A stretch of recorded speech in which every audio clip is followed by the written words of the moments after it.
Hello दोस्तों, कैसे हैं आप सब। मैं संत कुमार यादव अपने यूट्यूब चैनल, फेसबुक चैनल और इंस्टाग्राम चैनल SCTI मस्ती पर हार्दिक हार्दिक अभिनंदन करता हूं। तो हम लोग मॉडर्न हिस्ट्री से पढ़ेंगे भारत में प्रेस का विकास। डॉक्टर एनी बेसेंट ने मद्रास स्टैंडर्ड को न्यू इंडिया का नाम देकर होम रूल का नारा जन जन तक पहुंचाया। तो डॉक्टर एनी बेसेंट ने मद्रास स्टैंडर्ड को अपने संचालन में लेकर उसका नया नाम कर दिया क्या, न्यू इंडिया, और उसके जरिए जो है होम रूल का जो नारा है ये लोगों तक पहुंचाया। उसी तरह से गांधी जी एक कुशल नेता ही नहीं थे वरन एक पत्रकार भी थे और महान पत्रकार थे। उन्होंने यंग इंडिया और हरिजन के माध्यम से अपने विचारों और राष्ट्रवादी आंदोलन का क्या किया, प्रचार किया। गांधी जी ने यंग इंडिया और हरिजन के माध्यम से अपने विचारों को लोगों तक पहुंचाया और राष्ट्रवादी विचारों को जन जन तक पहुंचाया महात्मा गांधी जी ने। उसी तरह से मोतीलाल नेहरू ने 1919 में इंडिपेंडेंस, ये सब कंपैरिजन में पूछा जाता है, बड़े बड़े कंपैरिजन में, छोट छोट की तो बात हटा दो, यूपीएससी में बीपीएससी में भरा पड़ा हुआ इस तरह से क्वेश्चन। मोतीलाल नेहरू ने 1919 में इंडिपेंडेंस, शिव प्रसाद गुप्त ने हिंदी दैनिक आज और के.एम. पनिकर ने 1922 में हिंदुस्तान टाइम्स का संपादन प्रारंभ किया।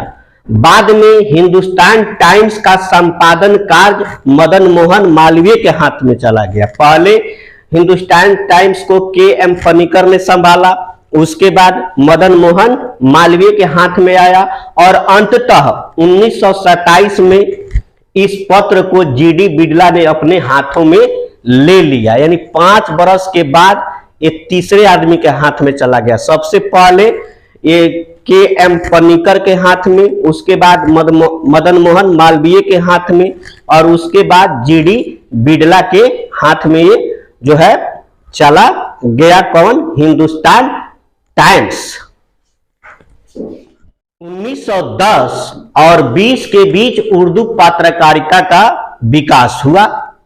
मौलाना आजाद के संपादन में 1912 में अल हिलाल, ये पूछा जाता है सब, तथा अल बिलाग कलकत्ता से निकालना प्रारंभ हुआ।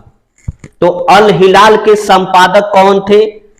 मौलाना आजाद और अल बिलाग के, दोनों के बहुत इंपोर्टेंट है, पूछे जाते हैं कंपटीशंस में भी। मोहम्मद अली ने अंग्रेजी में कामरेड तथा उर्दू में हमदर्द का प्रकाशन किया।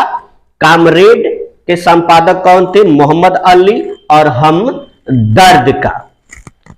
1910 में गणेश शंकर विद्यार्थी के संपादन में प्रताप का प्रकाशन कानपुर से प्रारंभ हुआ। ये जो प्रताप जो था, ठीक है, प्रताप नाम नहीं है, अखबार पत्रिका समझ लीजिए, ठीक है। ये उग्र राष्ट्रवाद और किसान मजदूर का जबरदस्त समर्थक था। यानी उसके फेवर में, ये उग्र राष्ट्रवाद के फेवर में और किसान मजदूर की हक का आवाज उठाता था। ये कौन? प्रताप। और इसके संपादक थे गणेश शंकर विद्यार्थी और ये 1910 में जो है इसका संपादन हुआ। इसी तरह से बहुत इंपोर्टेंट है 1913 में गद्दर का प्रकाशन। ये गद्दर का प्रकाशन हरदयाल के द्वारा सैन फ्रांसिस्को से हुआ। यानी इसका जो प्रकाशन विदेश में हुआ और विदेशी, जहां पे इंडियन लोग विदेश में रहते थे, उनके अंदर ये देश प्रेम भरने का, जोश भरने का काम किया कौन? ये गद्दर, ठीक है। और ये गद्दर जो था धर्मनिरपेक्ष और लोकतांत्रिक भावनाओं से ओतप्रोत था। इसमें कोई भेदभाव नहीं था, धर्मनिरपेक्ष, सभी धर्मों को ये मानता था, न हिंदू मुस्लिम सिख ईसाई, सबको लेकर चलता था ये गद्दर। और लोकतांत्रिक तरीके से, ऐसा नहीं जो लोकतंत्र का हिसाब से ठीक है। और जनवरी 1914 से पंजाबी में भी इसका जो है प्रकाशन शुरू हो गया। ठीक है। लॉर्ड वेलेजली ने फ्रांस के आक्रमण के भय से समाचार पत्रों पर सेंसर बैठा दिया। 1799 का समाचार पत्रों का पत्रेक्षण अधिनियम के अनुसार समाचार पत्र को संपादक, मुद्रक एवं स्वामी का नाम स्पष्ट रूप से छापना पड़ता था। समाचार पत्र में कौन उसके संपादक है, ठीक है, कौन उसका मालिक है, आप स्पष्ट रूप से छापिए। इस नियम के तहत जो 1799 का समाचार पत्रों का पत्रेक्षण अधिनियम के अनुसार 1807 में इस अधिनियम को पत्रिकाओं, पंपलेट तथा पुस्तकों पर लागू कर दिया गया।